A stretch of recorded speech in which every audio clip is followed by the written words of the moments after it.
Bienvenidos una vez más a Entre Profesionales. En esta ocasión vamos a abordar el tema la Santa Sede y la Guerra Civil, las relaciones al más alto nivel entre la Iglesia y la España de la Guerra Civil. Mi nombre es Santiago Navarro, soy historiador, trabajo en la Universidad de Sevilla en el Departamento de Historia Contemporánea y he abordado este tema en el libro La Santa Sede y la Guerra Civil, editado en 2019. A la hora de acercarnos a la cuestión, con frecuencia utilizamos el año 36 como un año clave, y realmente lo es en la historia de España, pero entiendo que para entender o para comprender en su justa medida la magnitud de la situación, es también importante acudir al año inmediatamente anterior, al año 1935, en el que se dan una serie de ítems, de grandes acontecimientos, no tenidos en cuenta en el discurso general, pero que explican muy bien cuál era la dinámica de las relaciones entre la Santa Sede y la España republicana, ¿no? El año 35, a la altura del mes de marzo, el Papa Pío XI decide suspender las negociaciones que estaban en curso para la firma de un modus vivendi, de un acuerdo temporal, provisional, entre la Santa Sede y el gobierno y la España republicana, ¿no? La España que en ese momento pues, estaba gobernada por el gobierno resultado de la mayoría de las elecciones de 1933, de noviembre del año 33. Esa suspensión tenía dos razones fundamentales. La primera de ellas era la de que cualquier cosa que se entregase en ese acuerdo provisional realmente ya estaría entregada a la hora de negociar un posible concordato, una vez que se reformase o que se pudiera reformar la Constitución. Y esta era la segunda de las grandes causas de esa suspensión de las negociaciones. La posibilidad de la reforma constitucional a partir de diciembre del año 35. En diciembre del año 35 se cumplían los 4 primeros años de vigencia del texto constitucional, que como es sabido era bastante agresivo con algunos de los derechos de la Iglesia, y podía reformarse ya no con una mayoría cualificada, sino con una mayoría absoluta de la Cámara, una mayoría que en principio podría resultar del pacto que había sostenido la gobernabilidad de España durante el segundo bienio de la República. Bien, es verdad que andando el tiempo, el deterioro del Partido Radical pues hará imposible la viabilidad práctica de esta posibilidad. Temiendo que esta posible reforma de la Constitución no fuera realmente viable, pues añadido esa realidad al hecho de que las prerrogativas que se entregaran ya no podrían volver a negociarse, pues justifica esa ruptura del acuerdo o del posible acuerdo temporal que hubiera habido en este segundo bienio. Otra de las claves del año 35 está en el convencimiento cada vez mayor por parte de la Santa Sede, de la Secretaría de Estado, de las organizaciones internacionales de la acción católica, de que el catolicismo político en España, la coalición de la CEDA, tenía verdaderamente complicada la posibilidad de gobernar en determinadas cuestiones sociales sin alterar la amplia base mayoritaria electoral que le había dado los buenos resultados electorales de noviembre del año 33. ¿no? Entonces ese celo que la Santa Sede mantenía por la prioridad de la cuestión social para la España de los años 30, pues era difícil de abordar sin alterar las mayorías que sostenían la fuerza política mayoritaria a la CEDA en este caso. Y en última instancia, a finales del año 35, en el consistorio de diciembre del año 35, pues se eleva al cardenalato no solo a Isidro Gomá, al arzobispo primado de Toledo, sino también al hasta entonces nuncio en España, Federico Tedeschini, que abandonará el país en el año 36, que quedará desde entonces como pronuncio, y que queda pues en ese ínterin a la espera de la nominación de un sustituto que se haga cargo de las relaciones, de la representación del Papa en la España republicana. Hay, por lo tanto, una tendencia o una posición por parte de la Iglesia, al menos ese es mi punto de vista, a inaugurar un tiempo nuevo en sus relaciones con la evolución que España tenía, con independencia de otras dinámicas que quizás se han puesto más tradicionalmente en valor y que tienen su trascendencia, pero que bueno, pues alejan un poco la visión ecuánime o la visión, digamos, por encima que podía tener el gobierno central de la Iglesia. Las elecciones del año 36 cambian sustancialmente el panorama, pero lo hacen no solamente por sus resultados, sino especialmente por la dinámica de la configuración de los bloques cuando se llega a las elecciones. Quizá para esto es importante tener en cuenta que la democracia no era, la democracia liberal, tal como nosotros la entendemos y tal como puede comprenderse en el mundo de hoy, no era en la Europa de los años 30 una estación término, ni todas las opiniones políticas hacían de ella pues el paradigma de un buen sistema de gobierno. Para los sectores populares de izquierda, para la izquierda obrera, la democracia era tan solo un escalón más, una etapa a superar de cara a una evolución hacia un estado de revolución social que superase a la democracia para lograr un estado mucho más configurado a la medida de la clase obrera. Esta tensión, materializada desde luego desde octubre del 17 en la Revolución Rusa,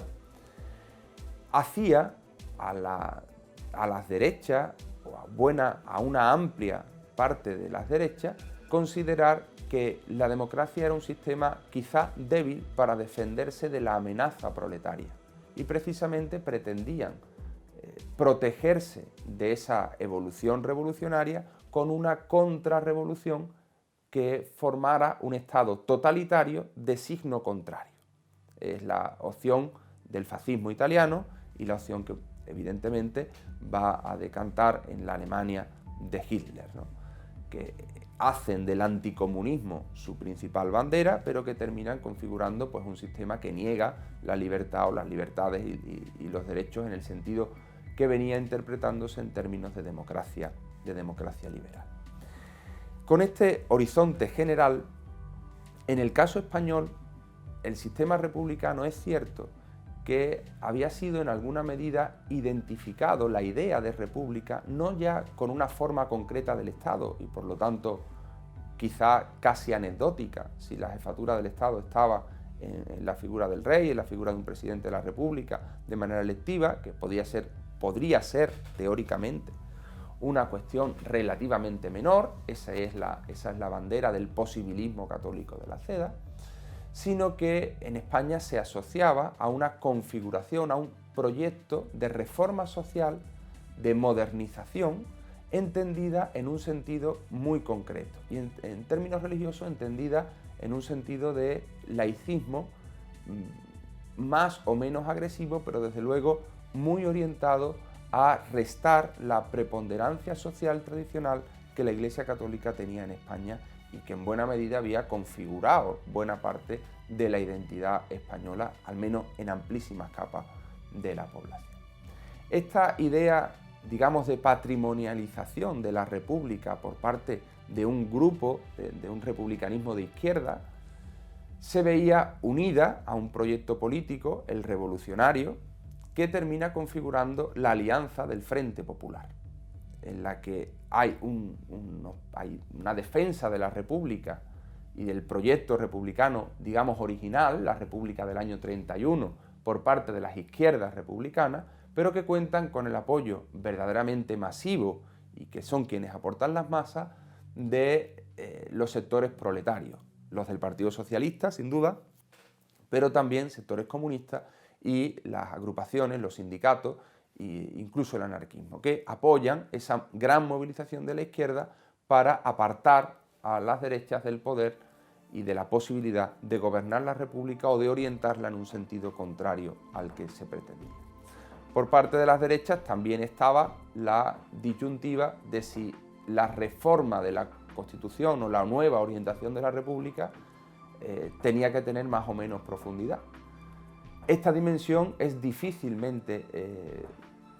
estudiable precisamente porque no se dio y haríamos con ella historia contrafactual. Lo que sí resultó fue un gobierno de izquierdas producto del resultado de las elecciones de febrero del año 36, que fueron unas elecciones ajustadas en las que la mayoría de los votos fue para la coalición de izquierdas, para el Frente Popular. La gran diferencia en esa formación del gobierno está en que los grupos revolucionarios y especialmente el Partido Socialista, que había formado parte del gobierno original de la República, del gobierno del primer bienio, se va a quedar fuera y va a dejar el gobierno solamente en manos de los republicanos burgueses, como ellos decían, de la fuerza republicana no revolucionaria, no proletaria. Y ellos se dedican a apoyar de forma externa en el Parlamento y en la calle a la coalición de gobierno. Se inicia con esa dinámica un periodo de gran violencia política, de fuerte radicalización social, donde comienza a producirse una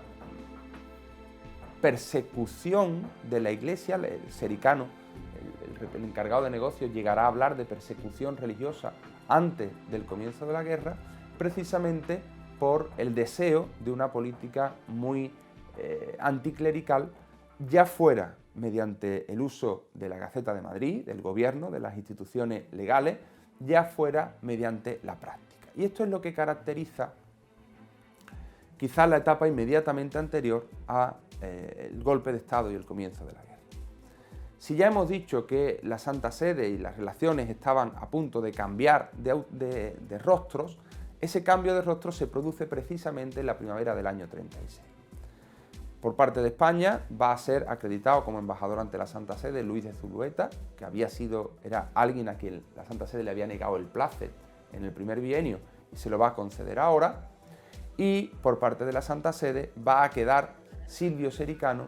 como encargado de negocio cuando se marche el cardenal Teleschi. Sericano se va a ocupar con bastante cuidado de utilizar los resortes legales de la Constitución para demostrar la posible ilegalidad o la contradicción de algunas normas del gobierno que contradicen derechos superiores establecidos por la Constitución. Es el caso, por ejemplo, de la sustitución del personal religioso, donde se denuncia que el hecho de ser confesional no debería ser un problema para ejercer ningún oficio, salvo el de presidente de la República, tal y como está reconocido en la Constitución, y también va a ser el argumento que siga o la protesta que siga cuando se queje de los asaltos que están sufriendo las iglesias y la persecución de los sacerdotes. Cansado de acudir a la protesta al Ministerio de Gobernación, que no había sido eficaz en los años anteriores y especialmente en los meses anteriores, controlando los asaltos que se producían, lo que va a hacer es dirigirse al Ministerio de Justicia y reclamar que más de medio millón, más de 600.000 personas en España no podían manifestar o ejercer su fe religiosa precisamente porque se lo impedían de facto las milicias o los grupos radicales que habían o expulsado al cura del pueblo o quemado la iglesia o clausurado la iglesia sin atenerse a ningún resquicio legal que pudiera sustentarlo. Por lo tanto, son manifestaciones claras de que la Iglesia tenía una actitud de respetuoso cumplimiento de la legalidad y de recordatorio al propio gobierno de que había algunas de sus medidas de estos últimos meses de normalidad constitucional que contradecían los derechos establecidos por la propia Constitución.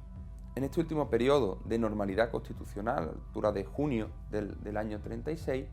precisamente es cuando de manera más manifiesta se puede seguir que la Santa Sede duda si la evolución política de España es un paso previo al establecimiento de un régimen revolucionario de carácter comunista o si realmente se trata de es necesario o es conveniente apoyar un gobierno de izquierdas pero democrático que evite ese riesgo de revolución comunista. Es muy significativo en esto un encuentro en los primeros días de junio, creo recordar que el 1 de junio del año 36, entre el embajador y Monseñor Pizardo. en la Secretaría de Estado en el que abordan la cuestión. Cuando Zulueta transmite al gobierno el resultado de ese encuentro, reconoce que conviene al gobierno español no minusvalorar, no atenuar el peligro comunista en las relaciones con la Santa Sede, porque la conciencia de ese peligro era el único elemento para hacer a la Santa Sede apoyar o pactar, acordarse, llevarse bien con un gobierno de izquierdas avanzado o laicizante, pero democrático a fin de cuentas, con tal de evitar un paso final hacia el comunismo. Es el momento en el que Pizarro manifiestamente le dice a Zulueta que duda si la situación es un paso, un escalón previo a la llegada al comunismo, al establecimiento del comunismo, o si todavía es una situación controlable en términos democráticos, ¿no? Este aspecto, pues yo creo que sitúa muy bien cuál era la realidad del ambiente entre las relaciones de la Santa Sede con la Segunda República durante el último periodo de normalidad, que es ya en las personas entre la Santa Sede y la Segunda República una situación, una etapa de nuevos rostros, de apertura a una nueva situación que en realidad la ruptura del 17 de julio pues va a llevar al traste.